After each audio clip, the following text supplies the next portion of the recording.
as a parent, you have the authority and the responsibility to help your family and to guide your family, to create the culture for your family so that you do not create the next generation of stressed, overwhelmed, and exhausted, busy people. You have the opportunity to create a family that chooses together over to do. So let me share with you a couple of ways that I found that this is very helpful. So first, you've got to change the mentality, right? Stop thinking about your family as a group of 5 individuals and instead think of them as a family, a group first, and 5 individuals second. So you've got to make decisions based on what's best for the family, not simply what's best for the individual.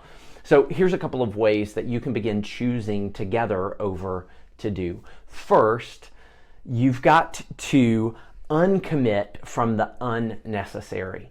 There are multiple activities that your family is involved in that are probably unnecessary for you or for some of the members of your family. So just like I had you deconstruct your unwanted commitments back in step 2, you do the same thing with your family. You sit down with the commit to uncommit worksheet, you list out all of the commitments that your family has, and then you go through and you rate them.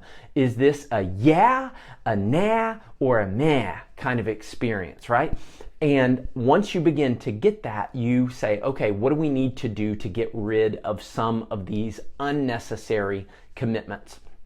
Now, here's one thing that most families don't think about is that you can have seasonal uncommitment.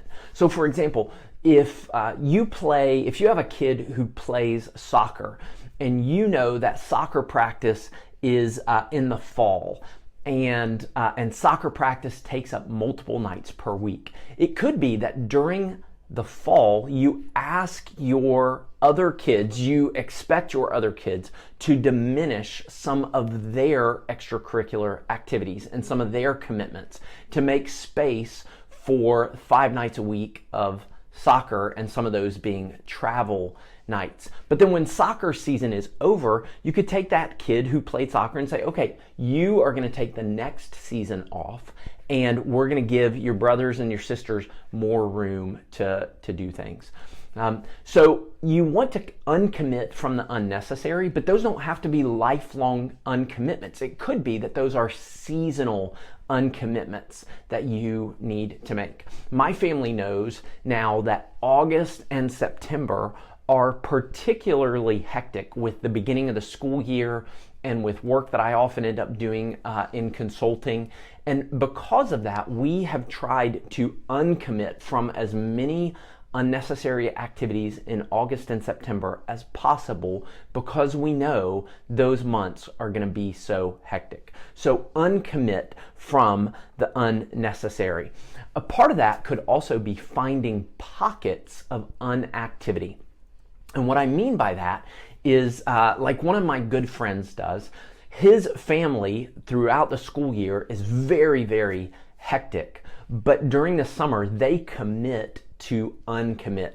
They do very little outside of a family vacation and outside of, they do send their kids to camp over the summer, which gives the husband and the wife a little bit of time for some catching up and some date nights and things like that.